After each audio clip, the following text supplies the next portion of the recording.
Hey folks, Jonathan here, back working on the bike a little bit, working on a bracket again. You don't have to worry about me talking a whole lot because I've got to get my heater back on. We can't hear a thing with the heater running. So it is cold. We got all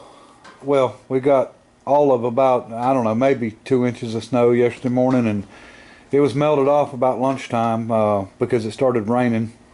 Washed it all away, so it wasn't bad, but we had a whole bunch of people in the ditches and stuck in their driveways and in their yards, and it's just really crazy. So of course I've been running around like a chicken with my head cut off, which is normal.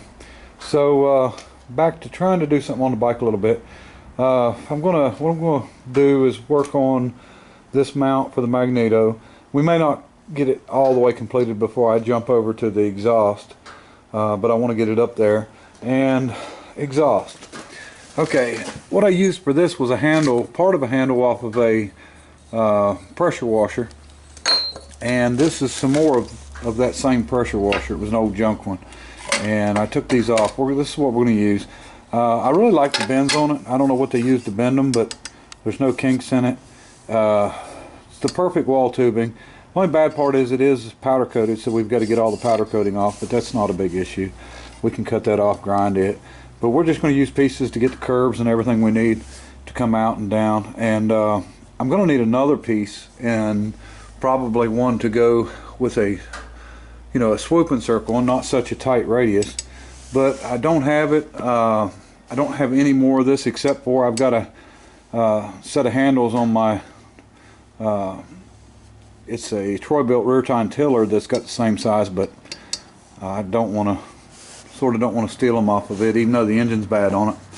I can put another engine on it. That's not a big issue.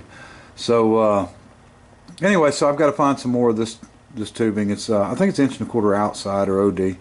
I didn't even check here real quick, but anyway, so that's what we're gonna do. We're going to get the Magneto just set on there, and then we're going to start trying to bring that exhaust the way that we want it. And I don't know what I'm going to do on the exhaust. I'll probably, depending on how long I make the pieces, I can nickel it, and then if I want to, I can actually chrome over that. I think I explained that you don't have to copper plate first if you've got your steel polish goods. So we may. It's hard to say. Depends on where I connect it together at. If I make it one full piece coming out of the engine and then all the way back to here, we'll probably just paint it with the heat paint. The silver looking heat paint I actually put on that exhaust manifold I made for that Perkins diesel engine with the turbo manifold I made, and it still hasn't discolored or anything. So that stuff seems to hold up really well.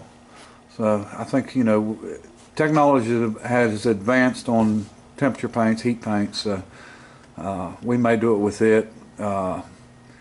I think we've changed color a little bit on what we're going to do the bike. The plans is to paint it gunmetal gray. My 3-year-old grandson was in here the other day, and I asked him what color I should paint it. He said blue, and he's sort of got a little bit of more authority than anybody else around here. So it's probably going to be blue, and maybe metallic blue or something, and that might look good with a lot of nickel and chrome. So we'll figure it out. But anyway, I've really got to get rolling on this. I want to go ahead and get this thing knocked out, finished up. I don't want to pull off this project besides doing my work on my trucks and stuff I have to do, but I don't want to get back on one of my major projects like the Triumph or the Wrecker until this is done. So we're going to go ahead and knock this out completely, and then we're going to jump on one or the other, and whether it be the Triumph or the Wrecker, and we're going to knock them out and get them done. So but we will be on this until it's finished. Now you'll see some videos in between of probably the 59 Ford and maybe the drive shafts on the 84 Chevrolet 4-wheel drive, and we might do a little bit on the Whippet or something like that, but our main focus is this. Our main focus is to get this finished up. So anyway, that's what you got coming. Let me go ahead and get to work on this thing and turn my heat back on because I'm getting cold. Okay, we're working away on it. Here's what we've got. I've got some of this stuff cut up where I've gotten started anyway on it, and here's a piece. And what I've done is I flipped our outlet over and faced it up instead of down. Now this is the one that I had nickel plated. Now I've got it cut off, but as you can see I got it stuffed full of rag, and I don't want anything to get down in there, so we're good there. So what I'm going to do is this is going to actually run from there above our Magneto, below our tank here, and forward, and then we're going to start curving it down this way. So I've got another 90. It's almost a 90, or it might be a 90. I guess that's well, about as close to a 90 as you can get. We'll get this one cleaned up too, and see if we can start putting it together. But I need to finish cleaning this one, grind it, and then go ahead and tack it, and start figuring out where I need to cut it at up here, and then we'll start our descent down there. Trying to keep it tucked in as close as I can to the frame here. I think we're going to run it right down around and just follow it down. And I think we'll do the exhaust and not worry so much about the pegs until after the exhaust is done. We'll work around it.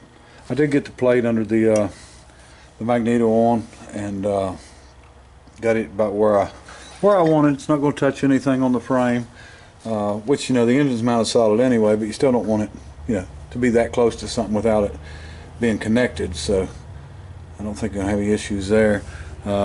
This is where the plug wire comes out and up, and then over there is where the advance hooks up. So should be no issues there. So we're just going to keep at this exhaust and see if we can get something. It'd be nice if I could have just brought it out, but I want to make sure we clear everything good. So, you know, a little curve in it's not going to really hurt anything. It still should look okay if as long as it's all blended together good. So let me get a little more done and I'll show you. All right, we got this welded on. I guess we could leave it like this and just blow the smoke out the front, right? You know, this was a Generac pressure washer is what it was. I don't know who made it. Generac put their name on it, but they actually built this as motorcycle exhaust. They just got all the bends in the wrong spots, so we're just straightening out their problem. We'll get her done here shortly. Okay, I figured I'd shut the heater down and show you where I'm at.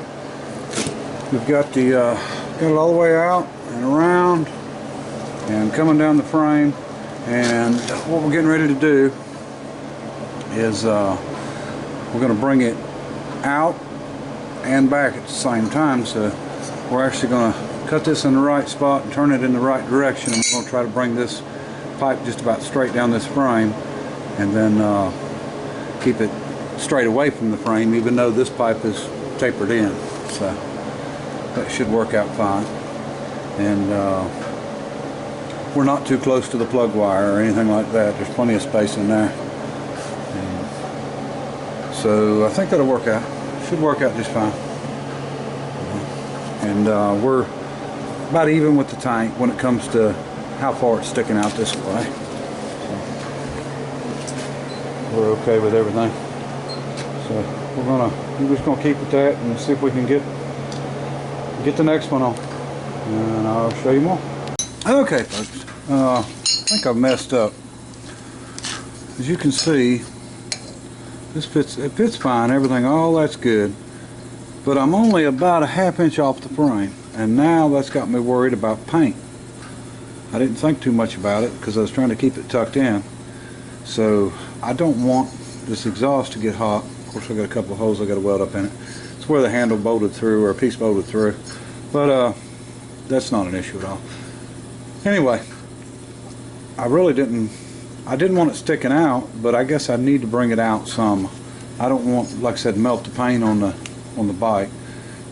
I don't know how much, you know, heated to be able to handle, but ½ inch may be a little bit too close. So we're actually going to take this one back loose, turn it a little bit, bring it out away from the frame, and maybe just run it down, but maybe level with the outside of the Magneto, which the Magneto is going to come out a little bit more anyway. I don't quite have it lined up where I need it, but that'll at least get it off the frame. And I think I've got enough to bring it down and maybe start the straight shot back. I'm not going to be able to follow the exact contour of the frame, but I don't think that's going to be that big of an issue. We'll see what it looks like. So let me cut this back loose and readjust this one, tack it back on, and then see if we can make this one work. Alright, okay, we got it on, and there it is, but I don't know that I'm going to use it or not. I may end up either starting here or here and redo the pipe coming down. And the reason I say that is, you know, I said at the beginning I wanted to swooping pipe around. Well, if you look, I got to come down and a bend and then come down and bend, and it's just not, it's not really what I was looking at, or, you know, in my head I had pictured. I just figured we would try with what we've got and just see what it looked like. I don't know, it might grow on me, who knows. So we may leave it. I moved my mag around. I gotta get my mag back in place here. So anyway, there it is. There's what we've got left of both the handles. Not much. And so I don't know. We'll decide. It's on there anyway. And I left room to be able to come out and above my exhaust pipe for my my pegs, the way that I had planned them, of course in my head, unfortunately, but so, you know, it would clear everything fine. It's about an inch off of the frame now, so that would work fine, but I don't know, we'll see. I just wish it would follow the frame better, if nothing else down here at the bottom, right here. I don't know. Alright, well anyway, I'm going to wrap it up for the night, but I want to tell you a quick story. Something happened to me today, and well, it's not a funny story, but it's a story. Went to do a jump start, Volvo, older model, rear wheel drive, and when I got there, the lady when she called told me that she left something on in the car and ran the battery dead.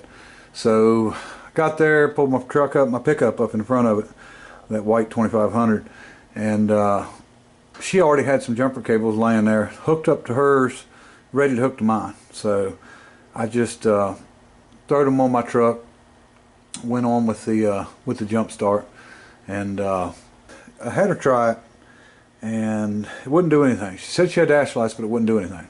And she had mentioned that they had just put an alternator on there and they was having problems with one of the wires on the starter. Well, of course, I decided to grab a screwdriver real quick out of the truck, and I crossed the starter because you could see it driver's side up high. And when I crossed the starter, the engine turned a little bit. So I just assumed, well, she's got problems with, you know, with the wire, and she wanted to get it started and drive it somewhere and wasn't going to shut it off. So I said, well, we'll start it up. So I went ahead and told her to turn the key on, turn the headlights off. I went ahead and crossed it, and it started up, and it decided to hit me in the knees and start heading toward my truck with me in between it. And luckily it was at the corner of the car, and I was standing actually, and I got out before it would have ever hit the truck. But she did put it in park before it hit the truck, but that was her issue. She didn't have it in park. I knew it was an automatic car. I wasn't worried about that, but I didn't even consider that she didn't have it in park. I guess she couldn't get to the ashtray with it in park, so she had pulled it back into drive and pulled the emergency brake. And that was the whole issue why it wouldn't start, is because it wasn't in park. So so I started it up with it in gear, and emergency brake was holding a little bit, but not much. But it started heading my way and got, like I said, got my knees. And but that's something to watch for. That's the first on me. I just was not expecting it to be an issue with it being in gear. But anyway, but I was just thinking something else while I was telling you this story. You know, this swoop down right here, I just don't like that right there. But I am going to have pegs and stuff coming out, so that would hide all that. So I don't know. We'll figure it out as we go. But anyway, appreciate everybody watching, and till next time, bye.